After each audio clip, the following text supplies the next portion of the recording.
Hello, welcome to B Movie Beauty. Today we're going to be making an exfoliating dragon fruit soap.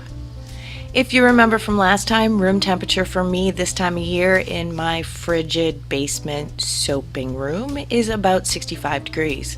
So this time I warmed everything up just a touch to about 80 degrees, but you're going to see in a minute it really didn't help me at all.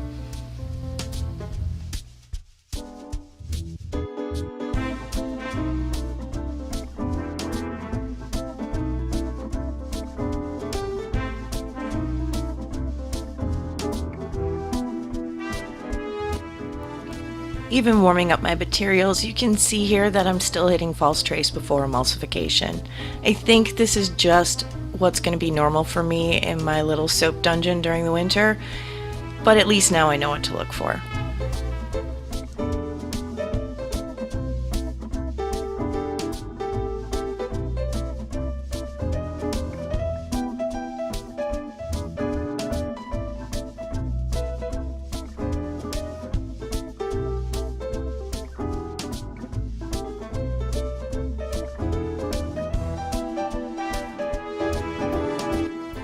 I have some oil-soluble titanium dioxide that I've mixed up in advance and put into a squirt bottle. I am not terribly happy with how well this particular titanium dioxide mixes. It seems that no matter what I do, there's still some chunks left behind. So in the future, I think I'm going to be switching to a water-soluble titanium dioxide.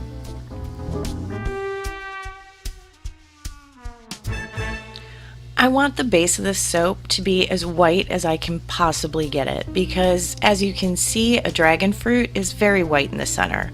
So I'm adding some more titanium dioxide, and I'm also going to put in a little Phyllis Diller mica from Mad Micas to try and brighten it up.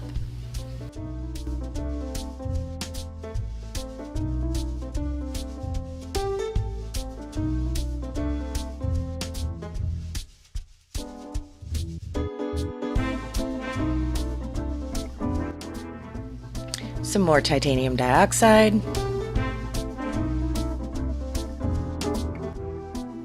some bubbles, more mica, more bubbles because I'm annoyed that I can't get my color right.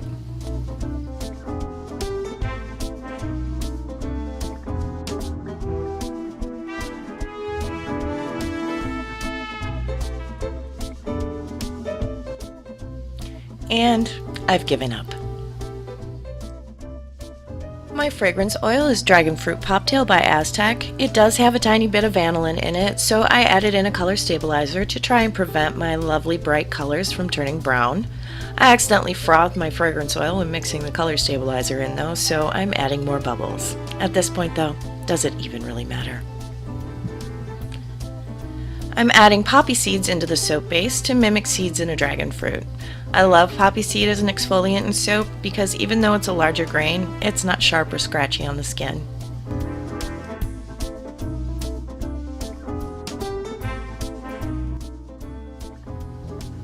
Those hands belong to my sidekick Neely. She didn't have gloves on though, so I shoot her off. Hey, did you notice I got new bowls that don't drip all over when I'm pouring? I'm super excited about it.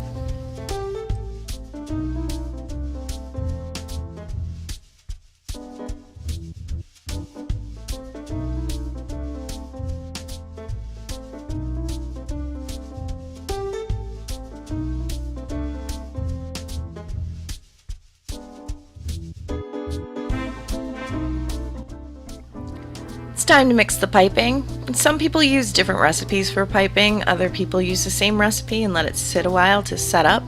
Personally, I've been using the same recipe that I use in my base, but I'm soaping at a higher temperature to make it set up a little faster. So far this method has been working pretty good for me, but I may change things as I start to do more intricate designs. I'm using Love Bites from Mad Micas to create the color in the piping soap. I'm looking for a nice hot pink, like the outside of a dragon fruit.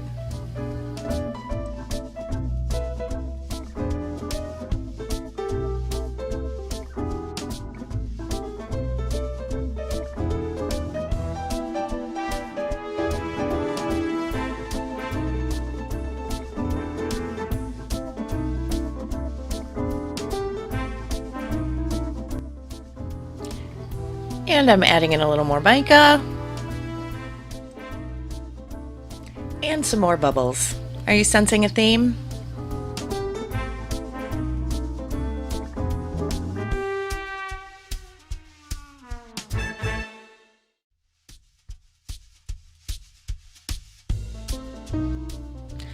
I don't always add fragrance oil to my piping soap, but this time I did because I was planning on piping a pretty high top and I wanted it to smell nice throughout the bar.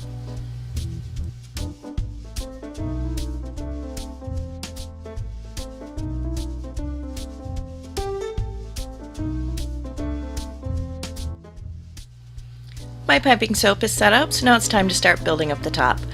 I'm using a big tip from a brush and ball piping set I purchased on Amazon, and I'll post the links to everything I've used in the description box below, just in case you want to try it yourself.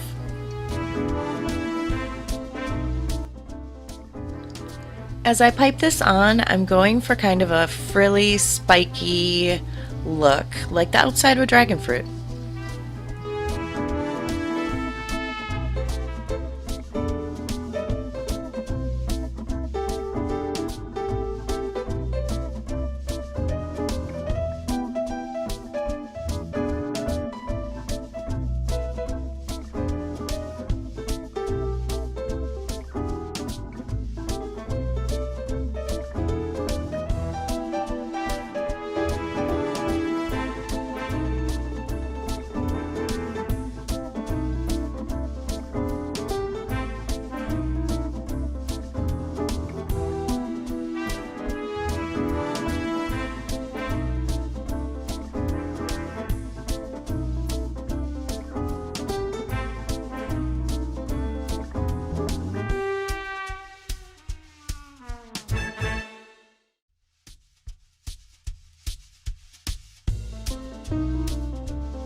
I have some Crazy Eyes mica by Mad Micas, dispersed in some sweet almond oil, and I'm just drizzling a little bit over the top to mimic the bits of green that are on the outside of a dragon fruit.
It's 24-ish hours later and it's time to cut the soap.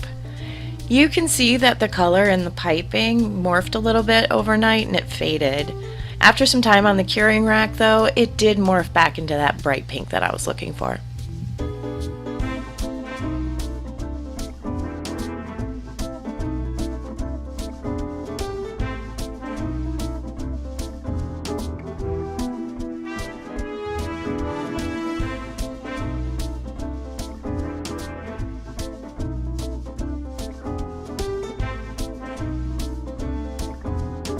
Now, it doesn't look exactly like a dragon fruit, which it's just not going to in a square bar of soap, but it does get the point across, and I gotta tell you, it smells delicious.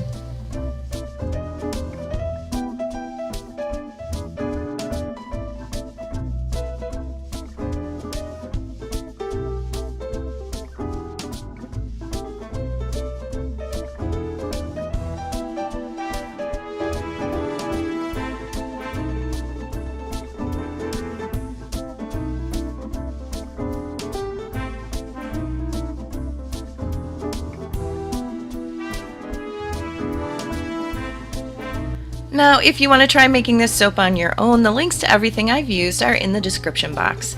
If you're not into making your own soap and just like watching the videos, these soaps will be available the third week in April at Nailed It in downtown Racine, Wisconsin, and on our web store at bmoviebeauty.com. Be sure to like us on Facebook to stay up to date with new products and releases, and if you liked watching this video, then give me a thumbs up and hit the subscribe button so you can see more of them in the future. Thanks for watching B Movie Beauty, where it's still so cold in the soap studio, it's scary.